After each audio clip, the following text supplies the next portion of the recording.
All right. Here's another recording, which I pre-read. It's a short chapter, which is good. I'm tired today. All right, this one is called, there's some good ones. There's some gems in it, though, for sure. Let's see.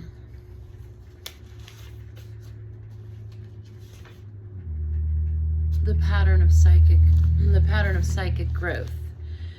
At the beginning of this book, Dr. C.G. Jung introduced the reader to the concept of the unconscious, its personal and collective structures, and its symbolic mode of expression.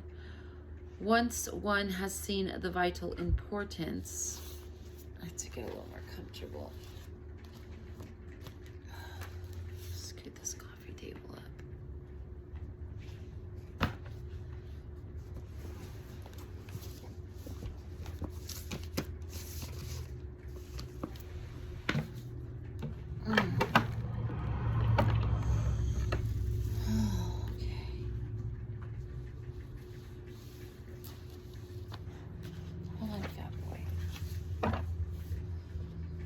Okay. Hold on, please. But in the hold on. Dr. Jung has shown that everything depends on whether any particular, no, wait, hold on. I'm just going to, okay. Once one has seen the vital importance, that is, the healing or destructive impact of the symbols produced by the unconscious, there remains the difficult problem of interpretation.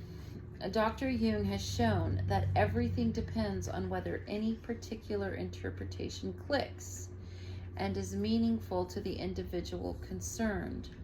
In this way, he has indicated the possible meaning and functions of dream symbolism. But in the development of Jung's theory, this possibility raised another question. What is the purpose of the total dream life of the individual? What role do dreams play, not only in the immediate psychic economy of the human being, but in his life as a whole?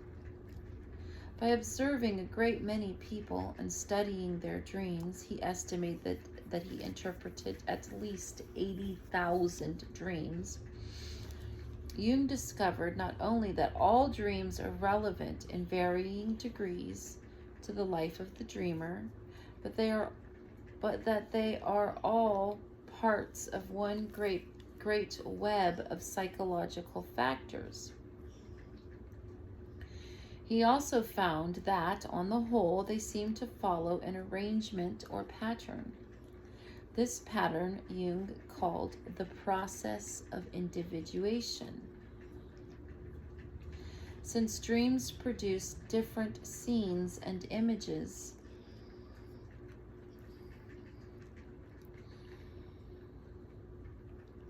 sorry, I was just recalling dreams that I've had in my past that have a pattern. Okay. He also found that on the whole, they seem to follow an arrangement or pattern. This pattern Jung called the process of individuation. Since dreams produce different scenes and images every night, people who are not careful observers will probably be unaware of any pattern. But if one watches one's dreams over a period of years and studies the entire sequence, one will see that certain contents emerge, disappear, and then turn up again.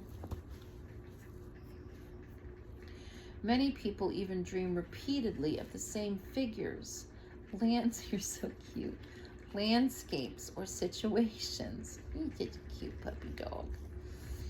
And if one follows these through a whole series, one will see that they change slowly but perceptibly. These changes can be accelerated if the dreamer's conscious attitude is influenced by appropriate interpretation of the dreams and their symbolic contents. This is a picture of a meander, a decoration in the 7th century manuscript. Individual dreams seem as strange and fragmented, but over a lifetime's dreaming, a meandering pattern appears, revealing the process of psychic growth. Almost looks Tibetan. Thus, our dream life creates a meandering pattern in which individual strands or tendencies become visible, then vanish, then return again. If one watches this meandering design over a long period of time, one can observe a sort of hidden, regulating, or directing tendency at work, creating a slow, imperceptible process of psychic growth, the process of individuation. Gradually, a wider, more mature personality emerges and by degrees becomes effective and even visible to others. The fact that we often speak of arrested development shows that we assume that such a process of growth and maturation is possible with every individual. Since this psychic growth cannot be brought about by a conscious effort of willpower, but happens involuntarily and naturally, it is in dreams frequently symbolized by the tree, whose slow, powerful, involuntary growth fulfills a definite pattern.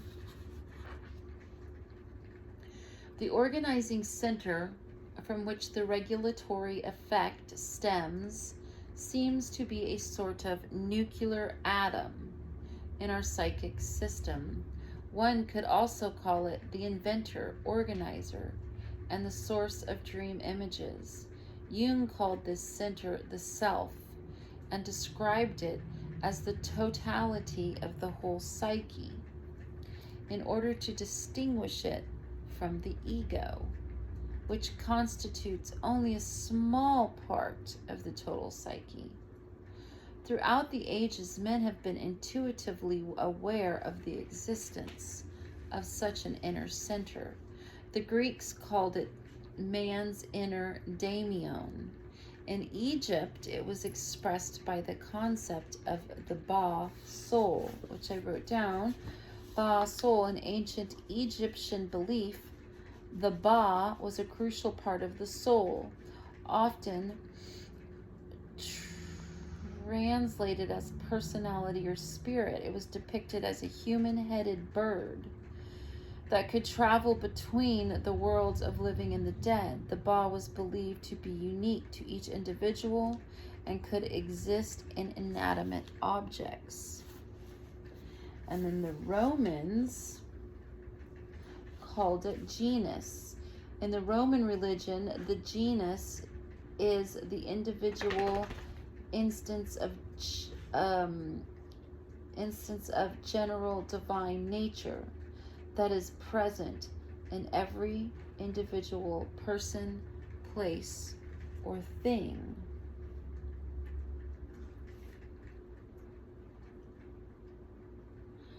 So the Romans worshipped it as the genus, native to each individual. In more primitive societies, it was often thought of as a protective spirit embodied within an animal or a fetish. This inner center is realized in exceptionally pure, unspoiled form by the Naskapi tribe, who still exist in the forests of the Labrador Peninsula, which is the eastern. Wrote that down too. Where is the Labrador Peninsula? It's in eastern Canada in the province of Newfoundland and Labrador. This inner center is realized in exceptionally pure, unspoiled form by the Naskapi tribe, who still exists in the forests of the Labrador Peninsula. These simple people are hunters who live in isolated family groups,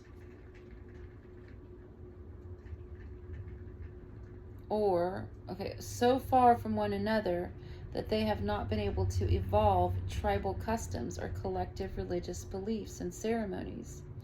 In his lifelong solitude, the Naskapi hunter has to rely on his own inner voices and unconscious revelations. He has no religious teachers who tell him what he should believe, no rituals, festivals, or customs to help him along. In his basic view of life, the soul of man is simply an inner companion, whom he calls my friend, or Mistapeo, meaning great man. Mistapeo dwells in the heart and is immortal. In the moment of death, or shortly before, he leaves the individual and later reincarnates himself in another being. I love that, Mistapeo. Just want to write that down. It's a beautiful sounding word. And it's spelt M-I-S-T-A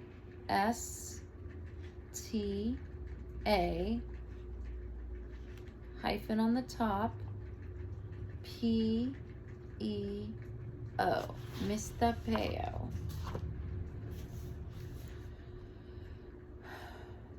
The Naskapi, who pay attention to their dreams and who try to find their meaning and test their truth, can enter into a deeper connection with the great man. He favors such people and sends them more and better dreams. Thus, the major obligation of an individual Naskapi is to follow the instructions given by his dreams, and then to give permanent form to their contents in art. Lies and dishonesty give the great man, or the Mistapeo,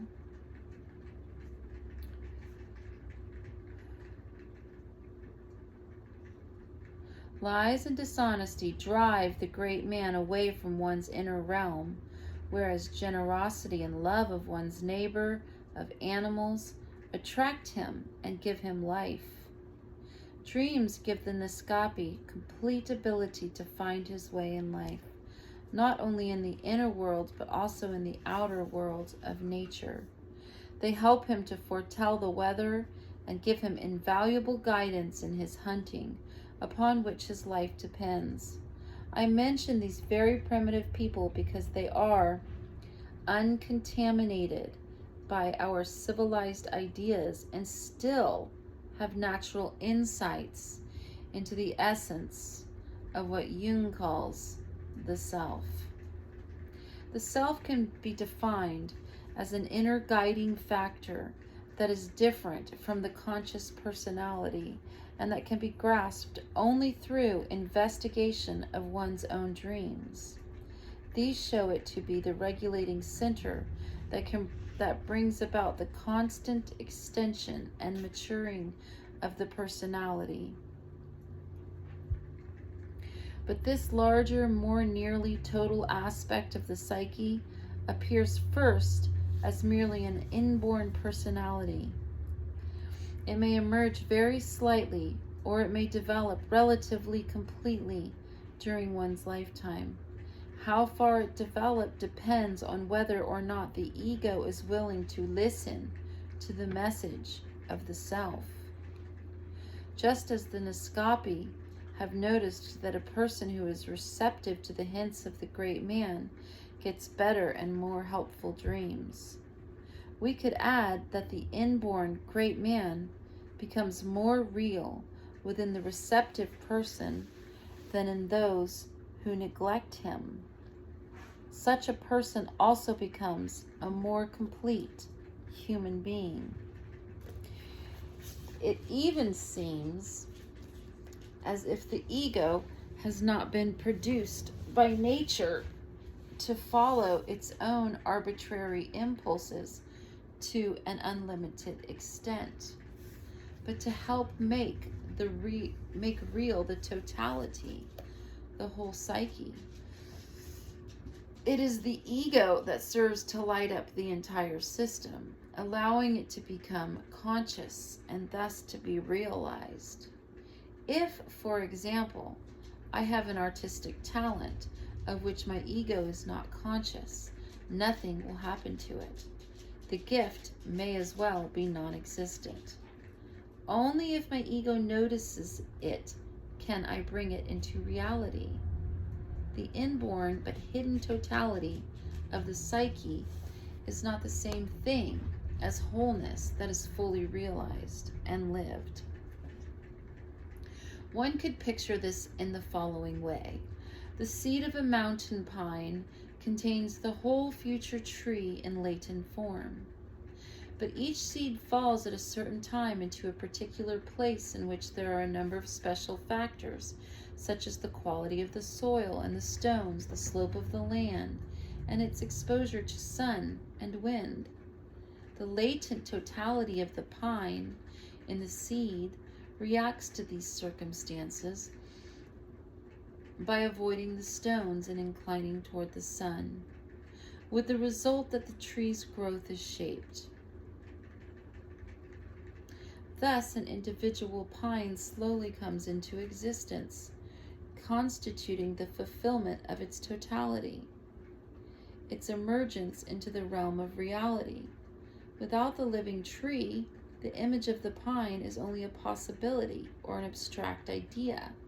Again, the realization of this uniqueness in the individual man is the goal of the process of individuation.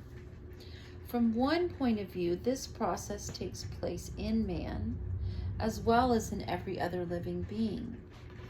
By itself and in the unconscious, it is a process by which man lives outside his innate human nature. Strictly speaking, however, the process of individuation is real only if the individual is aware of it and consciously makes a living connection with it. We do not know whether the pine tree is aware of its own growth, whether it enjoys and suffers the different vicissitudes that shape it, but man certainly is able to participate consciously. Hold on.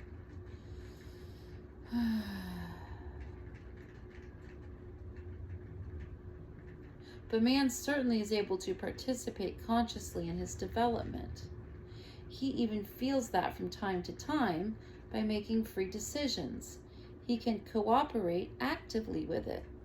This cooperation belongs to the process of individuation, in the narrower sense of the word. Ouch. Man, however, experiences something that is not contained in our metaphor of the pine tree. The individuation process is more than a coming to terms between the inborn germ of wholeness and the outer acts of fate. Its subjective experience conveys the feeling that some suprapersonal force is actively interfering in a creative way. One sometimes feels that the unconscious is leading the way in accordance with a secret design. It is as if something is looking at me, something that I do not see but that sees me. Perhaps the great man in the heart, who tells me his opinions about me by means of my dreams. But this creatively active aspect of the psychic nucleus can come into play only when the ego gets rid of all purposive and wishful aims and tries to get a deeper, more basic form of existence. The ego must be able to listen attentively and to give itself without any further design or purpose to the inner urge toward growth. Many existentialist philosophers try to describe this state, but they go only as far as stripping off the illusions of consciousness. They go right up to the door of the unconscious and then fail to open it. People living in cultures more securely rooted than our own have trouble understanding that it is necessary to give up the utilitarian attitude of conscious planning in order to make way for inner growth of the personality. And utilitarian, I didn't know the exact meaning of it. It's of or having to do with utility, stressing usefulness over beauty. Utilitarianism, the doctrine or belief that the worth or value of anything is determined solely by its usefulness. The doctrine that the purpose of all action should be to bring about the greatest happiness of the greatest number. So, let's read that again. Let's see here.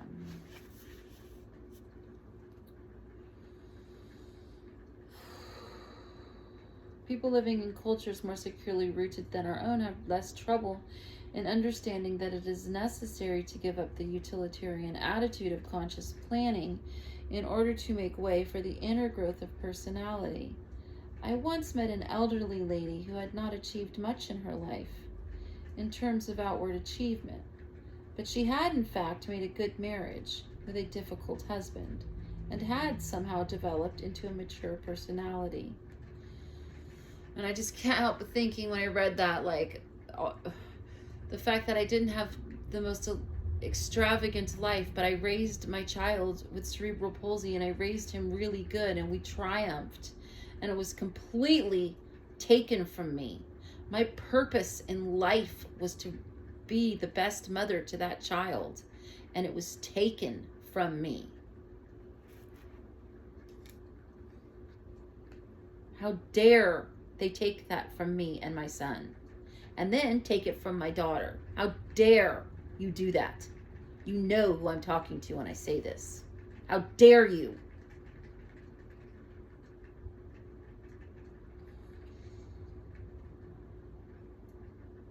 I once met an elderly lady who had not achieved much in her life in terms of outward achievement, but she had in fact made a good marriage with a difficult husband and had somehow developed into a mature personality.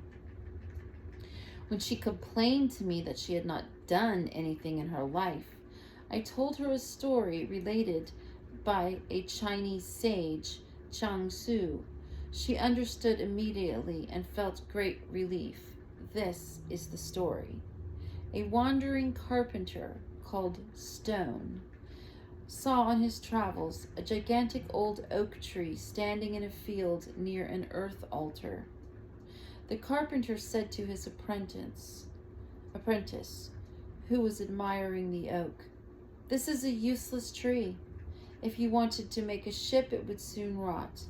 If you wanted to make tools, they would break. If you can't do anything useful with this tree, and that's why it has become so old." But in that same evening when the carpenter went to sleep, the old tree appeared to him in his dream and said, "Why do you compare me to your cultivated trees, such as whitethorn, pear, orange, and apple trees, and all the other trees that bear fruit? Even before they can ripen their fruit, people attack and violate them. Their branches are broken, their twigs are torn. Their own gifts bring harm to them, and they cannot live out their natural span. That is what happens everywhere, and that is why I have long since tried to become completely useless. You poor mortal, imagine if I had been useful in any way. Would I have reached this size? Furthermore, you and I are both creatures, and how can one creature set himself so high as to judge another creature? You useless mortal. What do you know about useless trees? The carpenter woke up and meditated upon his dream. And later, when his apprentice asked him why just this one tree served to protect the earth altar, he answered, "Keep your mouth shut. Let's hear no more about it. The tree grew here on purpose because everywhere else people would have ill-treated it. If it were not the tree of the earth altar, it might have been chopped down." The carpenter obviously understood his dream. He saw that simply to fulfill one's destiny is the greatest human achievement. Unless some other useless human makes a judgment about another human and strips that completely away from them. Talk about some fucking karma. How dare you?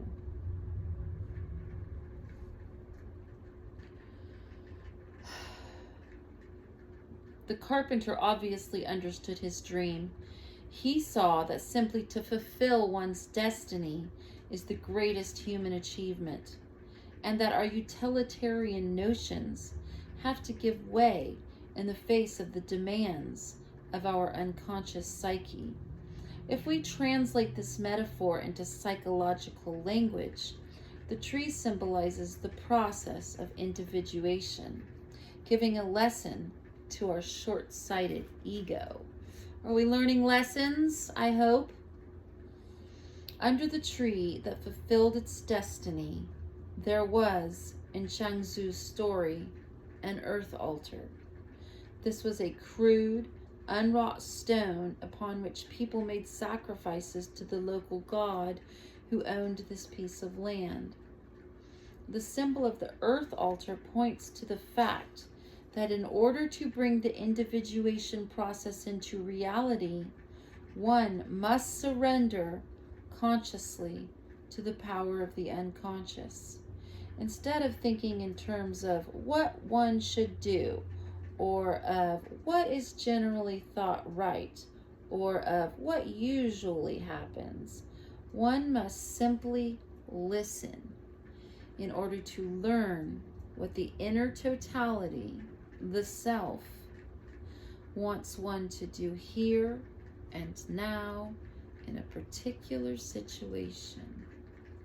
Our attitude must be like that of the mountain pine mentioned above. It does not get annoyed when its growth is obstructed by a stone, nor does it make plans about how to overcome the obstacles. It merely tries to feel whether it should grow more toward the left or more to the right, toward the slope or away from it.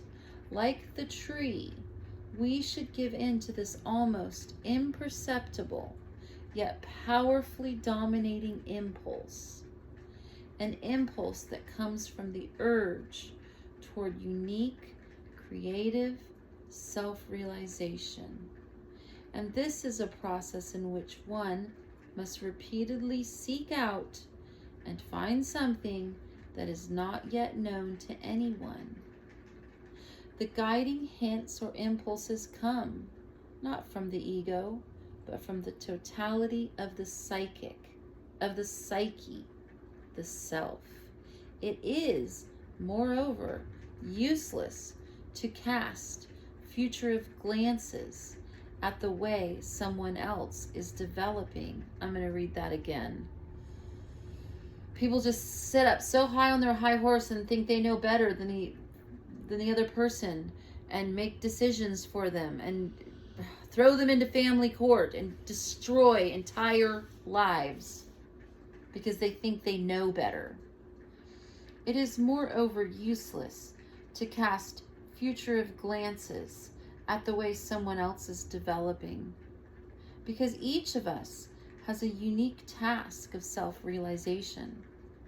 Although many human problems are similar, they are never identical. All pine trees are very much alike. Are we listening to this part? I have an identical twin sister. This could apply to us. Although many human problems are similar, they are never identical. All pine trees are very much alike. Otherwise, we would not recognize them as pines. Yet none is exactly the same as another. Because of these factors of sameness and difference, it is difficult to summarize the infinite variations of the process of individuation. The fact is that each person has something to do, has something different, something that is uniquely his own.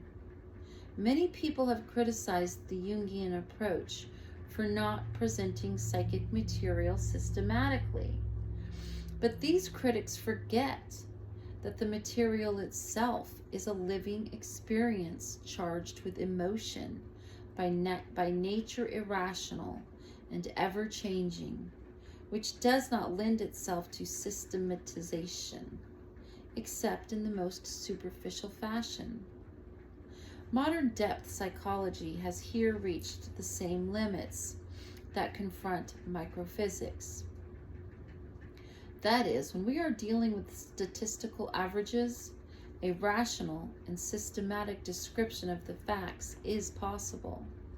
But when we are attempting to describe a single psychic event, we can do no more than present an honest picture of it from as many angles as possible. In the same way, scientists have to admit that they do not know what light is. They can say only that in certain experimental conditions, it seems to consist of particles, while in other experimental conditions, it seems to consist of waves.